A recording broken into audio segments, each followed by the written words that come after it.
جدير مديحي عالم العصر قائد وبدر ظلام الجهل للجهل طارد أرى مركبي نحوك طرف البلاغة الذي شأوه في درك وصفك جائد قدي مركبا حتما فيوضات ربنا إذا جف عقلي أو di wax wal fasl et le chapitre donc sur l'énumération des chapitres as-sabi'u wal arba'un le 47e donc c'est le chapitre numéro 47 le 47e chapitre il dit que je l'ai rédigé fi i'lamihim pour les informer donc pour enseigner aux frères à les informer annahu qu'en effet qu'en vérité yajibu il est impératif il est obligatoire alayhim sur eux c'est un devoir pour eux ta'atul muqaddamina ta'at le suivi le fait d'être de suivre d'être al-muqaddamun les al-muqaddamun ce sont les muqaddam c'est-à-dire les lieutenants fi i'ta'il wird donc les lieutenants c'est-à-dire al-muqaddam le mot muqaddam vient de qaddama qui signifie mettre en avant donc il a ceux qui ont été mis en avant dans la tariqa, mais c'est pourquoi il dit fi i'ta'il wird pour l'octroi, pour l'octroi dans l'octroi al wird donc des oraisons, donc des zikr de la tariqa. Donc on parle du wird, mais le wird englobe toutes les lawazim, donc c'est-à-dire toutes les zikr qui sont obligatoires dans la tariqa. Bien sûr, il y a aussi des zikrs qui ne sont pas obligatoires dans la tariqa, dont certains muqaddam ont des prérogatives et l'habilitation d'octroyer, de donner l'autorisation spéciale. Et il dit wa yahrumu et il est illicite alayhim sur eux, parce que sur les frères, donc les disciples, mukhalafatuhum de les contredire, c'est-à-dire de diverger avec eux. Mukhalafatuhum de diverger avec eux.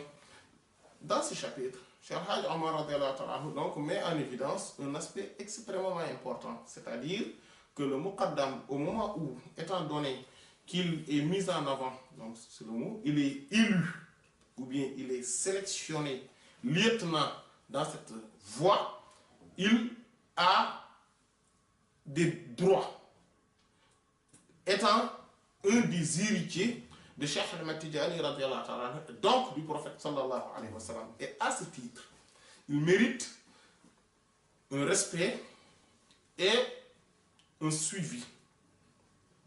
Voilà, quand on dit muqaddam cependant, qu'on doit suivre, il ne doit pas être à l'encontre des enseignements de Cheikh Ahmed Tidjani radiyallahu ta'ala.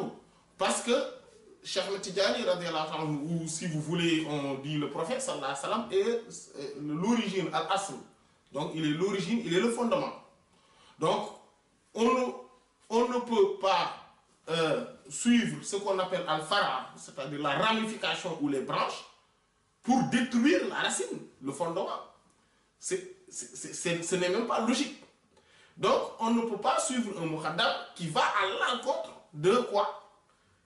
De ce que Cheikh Ahmed Tidjani nous a légué comme enseignement. Et il est important parce qu'on avait vu qu'il y avait, dans le chapitre 29, qu'il y avait ce qu'on appelle des khulafa, les khalifs, donc ce sont les vicaires. Et ces khalifs, donc ce sont les représentants suprêmes de Cheikh Ahmed Tidjani et donc du prophète sallallahu alayhi wa sallam. Il y a ce qu'on appelle les muqaddam. Et parmi les muqaddam, donc le khalife, en fait, le khalife, il est exactement comme Cheikh Ahmed Tidjani, parce qu'il est son représentant. Il est son représentant, il est son reflet. Donc, il est son prolongement. Et le système de taqdim, c'est-à-dire le fait de mettre, de placer des gens, c'est-à-dire, si on peut s'exprimer ainsi, on allait dire, c'est le système de décentralisation qui existe et une obligation matérielle. C'est-à-dire, matériellement, on ne peut faire que ça. On ne peut faire que ça. Parce que, exotériquement, Cheikh Ahmed Tidjani radiallahu ta'ala anhu n'est pas partout dans l'espace et dans le temps. Exotériquement. Et donc, obligatoirement, pour propager son enseignement, pour propager, pour donner le wird, c'est-à-dire que les autorisations spécifiques et spéciales, on a besoin de quelqu'un qui prend le relais. C'est-à-dire, donc on a besoin de décentraliser les choses et qu'il y ait des gens qui peuvent donner ces wird, donner ces zikr par procuration. En fait, on est dans l'obligation de cela. Et à partir de ce moment, c'est ce qui a amené le système de taqdim. Donc, il n'y a pas que dans la Tidjaniya que cela existe. Hein. Cela existe dans les autres tours également.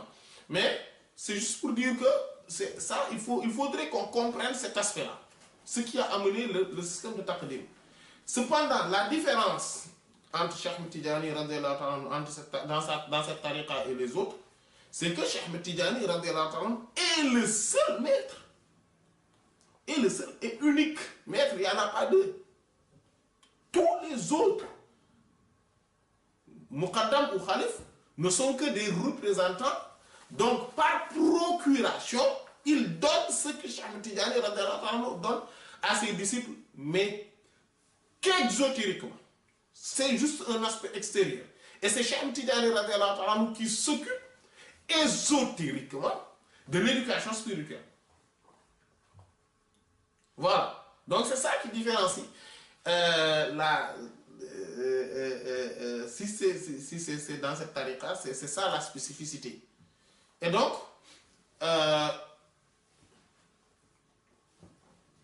il est important que les muqaddam sachent cela. Et que les muqaddam, donc, on doit les obéir, vu qu'ils sont ceux qui nous mettent en relation avec Cheikh Ahmed Tidjani radiallahu ta'ala anhu exotériquement. C'est eux qui nous mettent en relation. Et donc, quand on donne un respect à un muqaddam, c'est parce qu'on respecte Cheikh Ahmed Tidjani radiallahu ta'ala anhu. Donc, ce n'est pas l'aspect, la forme, le muqaddam en tant que tel, mais c'est ce qu'il représente. C'est comme, si on peut s'exprimer ainsi, comme on dit tout le temps, on peut donner l'exemple de l'agent de l'État. Le président de la République ne peut pas être partout. Même s'il est décrété, en fait, on décrète par son nom, etc. Il y a sa signature, etc. dans beaucoup de documents, alors que parfois il n'a même pas vu ces documents. Mais c'est l'agent de l'État qui met les tampons, qui signe à sa place, etc. Mais, en tout cas, il faudrait qu'il y ait cette décentralisation pour que le pays fonctionne. En tout cas, administrativement. C'est pareil, dans la tariqa aussi, pour que administrativement cela passe, et le mot administrativement c'est important. Pour que administrativement cela fonctionne, donc c'est-à-dire que c'est sur l'aspect extérieur, il faudrait des muqaddam. Maintenant, ces muqaddam ont aussi des conditions. On ne peut pas prendre n'importe qui et faire de lui un muqaddam. Il y a des minimums préalables. Et maintenant, ces minimums préalables, donc c'est la connaissance minimum des règles de la charia, surtout ce dont on a besoin tous les jours, la prière, et donc la tahara, hein, la prière, avoir une bonne aqidah, savoir un peu hein, de quoi s'agit-il. Hein, et avoir connaissance de ce dont on a besoin, en tout cas ce dont les disciples ont besoin pour connaître leur religion, de manière générale. Maintenant, dans cela aussi, il y a un minimum, mais aussi, donc le muqaddam est plus parfait, plus il avance, plus il a plus de connaissances dans ce domaine. Voilà. Et dans la tariqa aussi, il faudrait qu'il sache comment faire le wird, quels sont les fondements du wird, les bases, comment le faire, et quand cela n'est pas, il y a une erreur, comment le réparer, et à peu près tout ce qui tourne autour de cela. Voilà, de telle sorte qu'ils puissent répondre aux questions des disciples. Voilà. Et les aider par rapport à cela. Ça, c'est le minimum. Maintenant, après tout cela, il y a aussi un bon comportement qu'il faut derrière.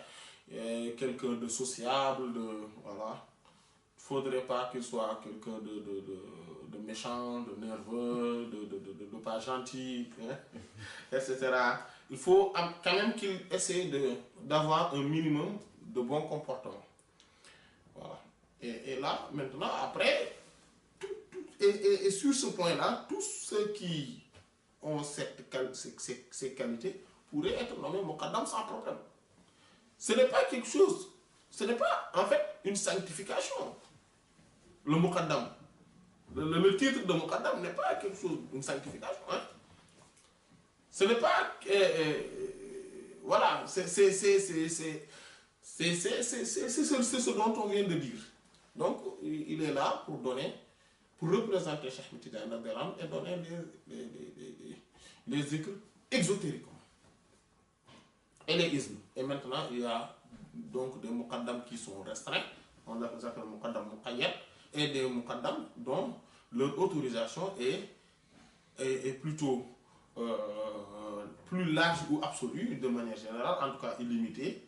Et donc, on les appelle muqaddam mutlaq. Et la ijaza qu'ils ont, c'est-à-dire la ijaza, c'est l'attestation de taqdim, c'est-à-dire que de la lieutenance, c'est ce qu'on appelle ijaza. Voilà. Et donc, est différent. Ijaza, il y a muqayyad, et ijaza itlaq, comme on dit. Voilà. Et donc, le muqaddam mérite un respect, et celui qui a donc ces caractéristiques-là doit être suivi. Parce que le disciple qui n'a pas de connaissance, en tout cas un minimum de connaissance, etc., doit suivre ce muqaddam-là. Maintenant, cela veut dire quoi? Cela veut dire que le muqaddam est le représentant du cheikh. Donc, lui aussi, il est un cheikh à ce titre-là. Mais il n'est pas le cheikh dans la tariqa comme on entend le cheikh Mourabbi, le grand Mourabbi ou le Mouraqi, c'est-à-dire celui qui assure l'éducation spirituelle et l'élévation, l'ascension spirituelle du disciple. Il l'assure juste sur certains points, c'est-à-dire le fait qu'il fait usage de son savoir, de son expérience spirituelle pour guider et pour aider son condisciple. Dans ce sens-là, il est un cheikh Mourabbi.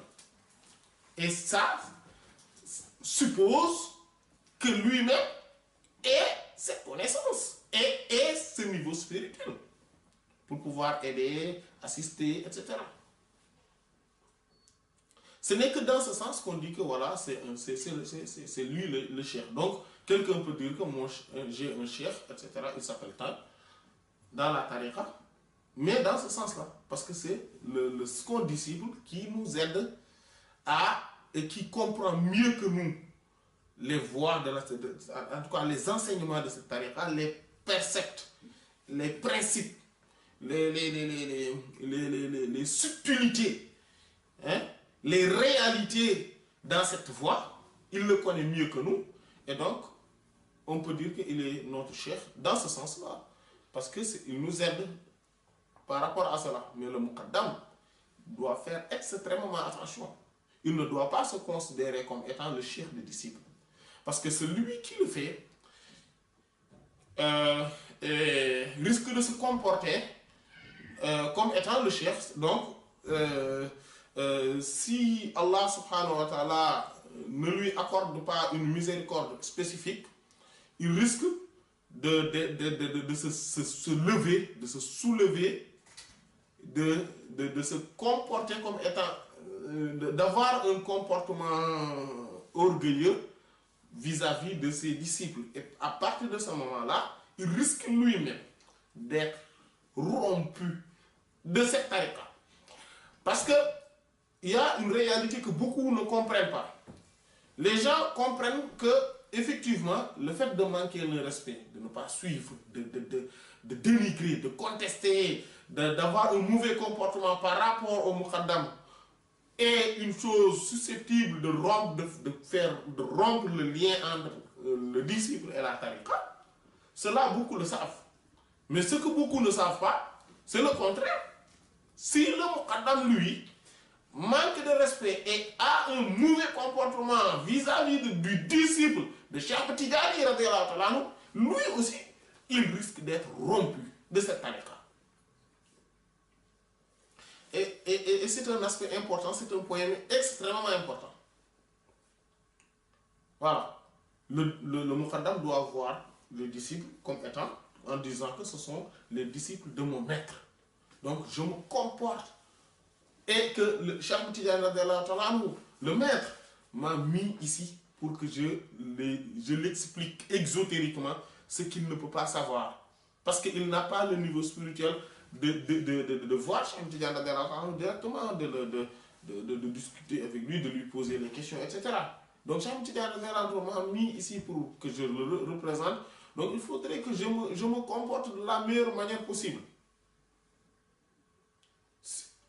Le fils du roi, si on te le donne pour que tu l'éduques, il faut éviter de te comporter comme étant son père. Parce que tu risques de se mal comporter par rapport à lui et d'avoir des retombées négatives, des punitions. Donc, c'est ça.